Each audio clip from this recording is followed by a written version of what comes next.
Bonjour à tous, alors aujourd'hui je vais vous raconter donc le vlog de mon 5e mois de grossesse. Oui, c'est quand même pas mal de choses, donc c'est tout de suite parti. Alors il s'est passé quelque chose au début de mon 5e mois, vraiment au tout début, quelque chose d'un peu inquiétant. Enfin inquiétant, en soi non, mais pour moi c'était inquiétant puisque en fait j'ai perdu un petit peu de sang. Et du coup c'était la première fois que ça m'arrivait, donc j'ai un petit peu paniqué. Et donc je suis tout de suite allée à l'hôpital de ma ville. Malheureusement il n'y a plus de maternité dans cet hôpital là, et en fait quand je suis arrivée en expliquant la situation, que j'avais perdu du sang, et ben ils m'ont gentiment renvoyée dans un autre hôpital, donc, qui s'est trouvé à 20 minutes de chez moi. Donc ça m'a fait bien flipper. Parce que ça aurait pu être très grave, ils n'ont même pas pris la peine de regarder en fait ce qui se passait. Rien du tout, ils ont dit non, vous êtes trop enceinte pour cet hôpital là, il faut aller dans un autre hôpital. Donc ça fait un peu flipper. Bon, du coup nous sommes allés dans l'autre hôpital, il s'est avéré que c'était rien du tout, ça arrivait, c'est une petite perte de sang, donc aucun problème. Mais je dois vous avouer que ce jour là j'étais vraiment pas très fière, j'avais très peur qu'il y ait quelque chose qui se passe mal, de perdre à nouveau mon bébé, donc j'étais vraiment très angoissée. Mais finalement c'était rien du tout, j'ai eu une petite écho, le bébé allait très bien, voilà, c'est des pertes de sang qui arrivent, c'est courant, donc voilà. Mais pour savoir que comme quoi les hôpitaux en fait ils en ont rien à foutre de vos gueules, hein. En gros voilà, s'ils sont pas compétents, ils sont pas compétents, hein. Et même pas ils prennent la peine de regarder 5 minutes, enfin bon bref, savoir ce qui se passe, pas du tout. Donc c'est ça qui m'a un peu contrariée en fait sur le coup, c'est que j'aurais pu être en train de perdre mon bébé, et j'ai perdu 20 minutes le temps d'aller dans un autre hôpital, ils n'ont même pas pris la peine de regarder, de voir ce qui se passait. C'est un peu choquant je trouve. Enfin bon, la médecine de nos jours, c'est plus ce que c'était, hein. Faut croire que faut vraiment être au bord de la mort pour qu'on s'occupe de nous, enfin bref. Donc voilà, donc on va dire les péripéties qui s'est passé donc pour mon 5e mois, c'est donc cette petite perte de sang. Finalement ce n'est rien du tout, bébé va très bien et j'en ai pas eu depuis, donc tout va bien, c'était une fausse alerte, plus de peur que de mal.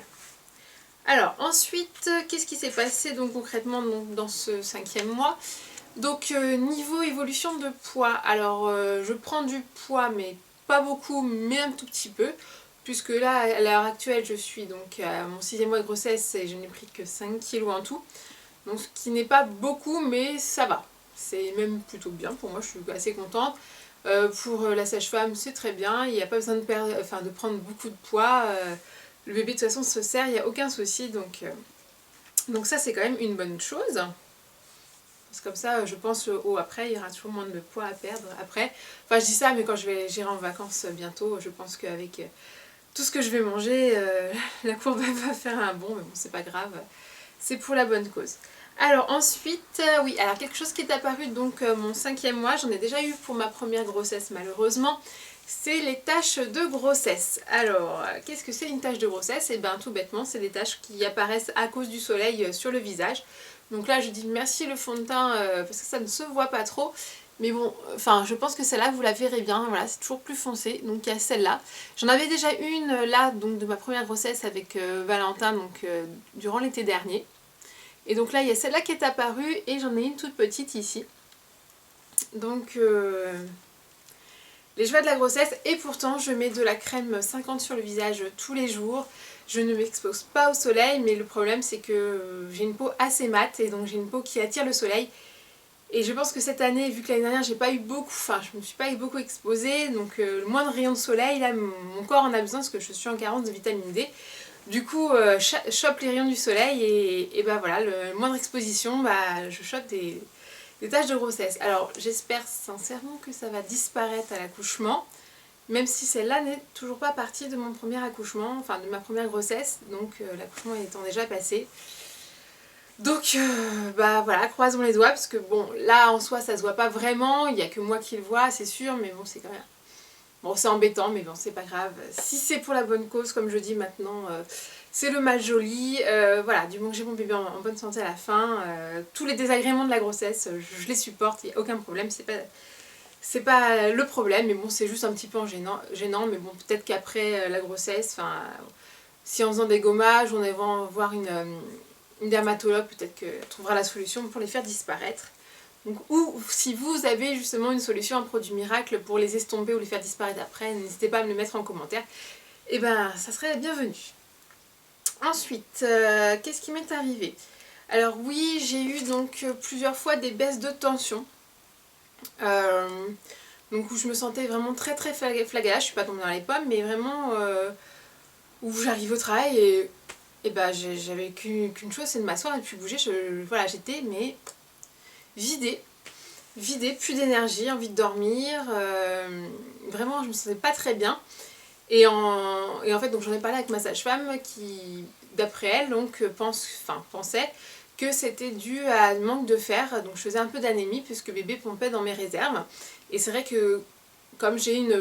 Enfin, ma première grossesse étant très rapprochée de la deuxième, mon corps n'a pas eu le temps de refaire ses réserves. Du coup, je suis diminuée en quantité. Donc forcément, bébé puisant dans mes réserves qui n'étaient pas très importantes, et bah forcément je suis en carence un peu de tout. Donc d'où ces petits vertiges, ces baisses de régime, ces fatigues. Donc je suis actuellement sous fer et sous vitamines pour essayer que mon corps reparte, ça serait super. Enfin bon, c'est pas grave, depuis que je prends du fer ça va mieux, je n'ai moins de vertiges, donc ça va quand même mieux, donc c'est super. Ensuite, oui, donc la fatigue. Alors au 4e mois, je dois vous avouer qu'il y a eu le regain d'énergie, c'était super. Ça n'a pas duré longtemps. Début du 5e mois, la fatigue, très fatiguée, envie de dormir. Bon, ça c'est dû aussi au fait que je suis en carence donc de fer, de vitamine D. Que ma grossesse est très rapprochée de ma première, donc du coup, mon corps a un peu plus de mal, on va dire, à suivre. Voilà, c'est ça, mon corps est fatigué. Donc c'est les conséquences d'une grossesse rapprochée, c'est pas grave. C'est juste que je suis fatiguée, donc j'ai besoin un peu plus de repos et voilà. Bon, c'est pas grave, hein, de toute façon, c'est comme ça, c'est le mal joli, voilà. Je l'appelais comme ça, le mal joli. Ensuite, j'ai eu des brûlures d'estomac qui sont arrivées, donc j'ai déjà eu ça pour ma première grossesse. C'est un petit peu contraignant, mais là ça m'a pas duré longtemps. On va dire pendant 15 jours, j'en ai eu tous les jours. Et on m'avait dit, c'est des collègues qui m'avaient dit ça, que quand on a des brûlures d'estomac, c'est-à-dire que les cheveux qui poussent. Donc voilà, j'estime donc que ma petite bébé arc-en-ciel a les cheveux qui poussent.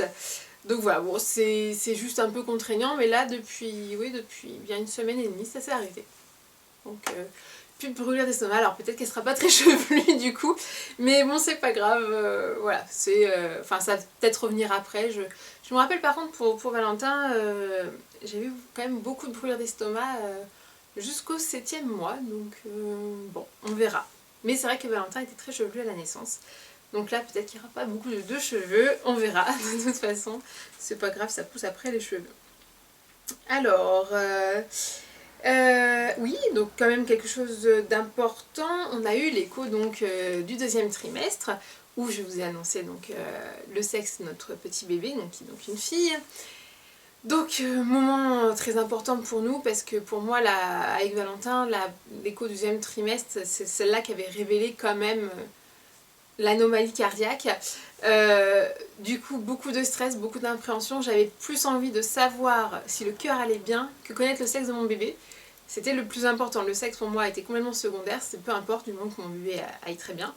Donc du coup beaucoup d'impréhension avec mon mari, mais finalement ça s'est très bien passé. L'échographe, connaissant mon dossier, forcément a regardé en priorité le cœur. Elle m'a rassurée en me disant que tout était là, que tout était branché normalement, qu'il n'y avait aucun problème. Donc que je pouvais me rassurer là-dessus. Et que pour le reste, tout était normal, était dans les normes, la taille, le poids, enfin bon bref. Un bébé tout à fait normal. Donc voilà, je suis rassurée. Forcément, même en me disant que mon bébé est normal, j'ai toujours peur, c'est sûr. Ça, la peur ne partira, je pense, qu'à la naissance, de toute façon. Mais quand même, je le vis beaucoup mieux. Voilà, je le vis, il faut être honnête, je le vis beaucoup mieux que le 4e mois, que le 1er trimestre. Je suis beaucoup plus sereine, je sens mon bébé bouger, et ce qui me fait énormément de bien, parce que du coup, elle gigote beaucoup, donc voilà, ça me soulage, ça me fait du bien. Je me dis vraiment que j'ai mon bébé arc-en-ciel dans mon ventre, mon bébé espoir, que cette fois c'est la bonne, que je vais la voir en septembre. Donc Donc voilà, niveau moral, ça va quand même beaucoup mieux au 5e mois que les mois derniers. Donc ça me fait plaisir. Je déprime moins, voilà, c'est sûr. Je commence petit à petit à me projeter. Voilà, ce qui n'est pas encore évident, j'ai du mal encore à acheter de vêtements, mais là ça commence là.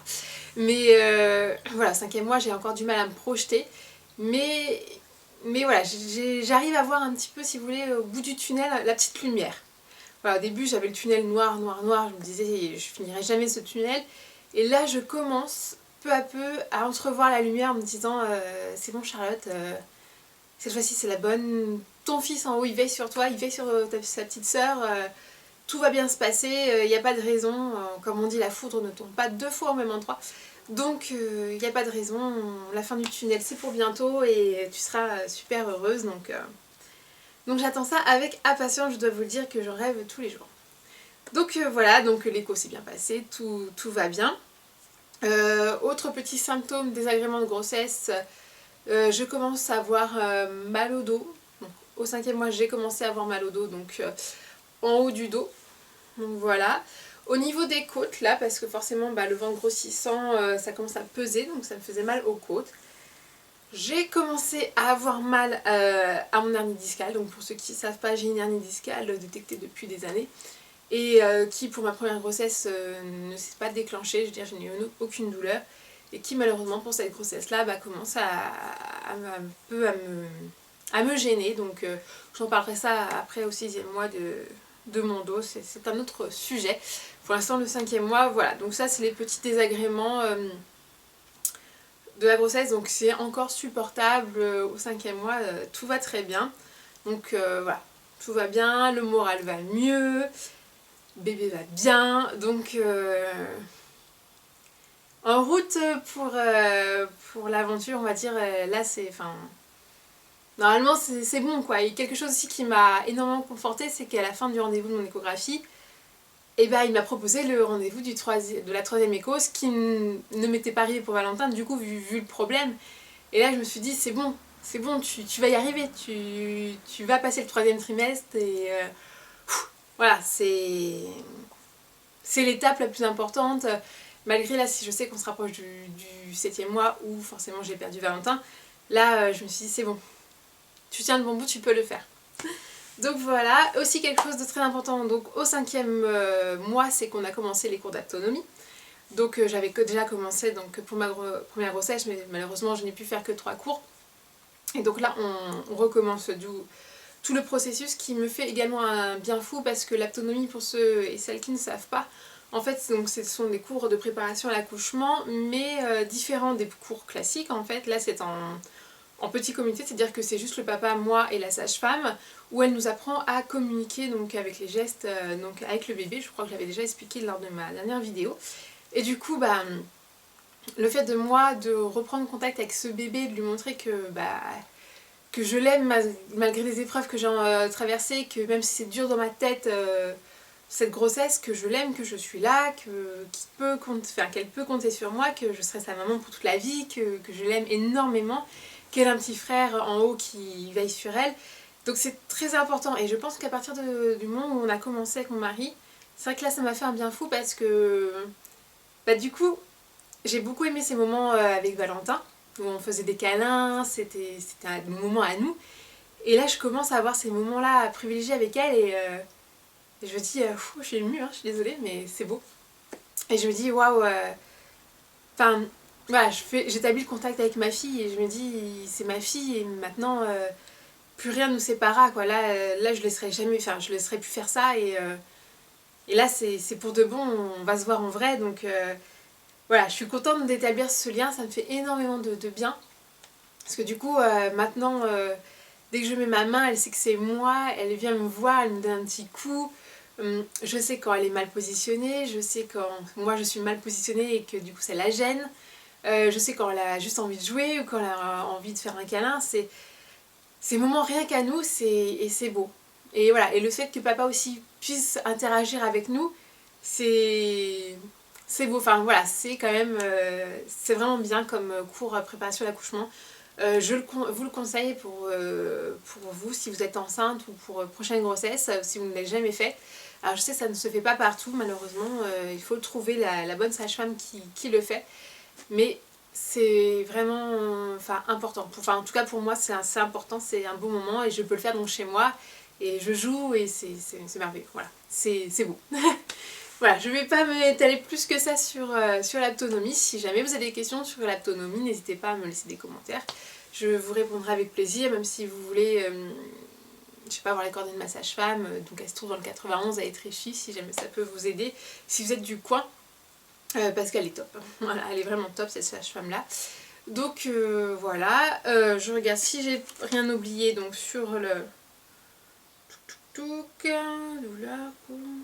Bah non, écoutez, je crois que tout est bon. Donc pour le vlog du 5e mois, donc là j'entame mon 6e mois, donc je vous ferai un vlog plus tard avec d'autres désagréments de grossesse et autre chose. Je pense vous faire d'autres vidéos peut-être sur un haut, le bébé que je commence à petit peu à acheter. Et puis je vais vous montrer donc mon petit bidou qui commence à bien pousser. Hop. Donc voilà, peut-être plus de loin. Donc voilà, ça commence à faire une grosse baleine on va dire. Donc sur ce je vous dis à très bientôt pour d'autres vidéos. Merci également de me suivre, vous êtes de plus en plus nombreux. Merci pour votre soutien, vos commentaires, ce qui me fait énormément plaisir chaque jour. Ça me conforte dans la fin du tunnel on va dire, ça me fait beaucoup de bien. Et sur ce je vous fais plein de bisous et à bientôt pour d'autres vidéos.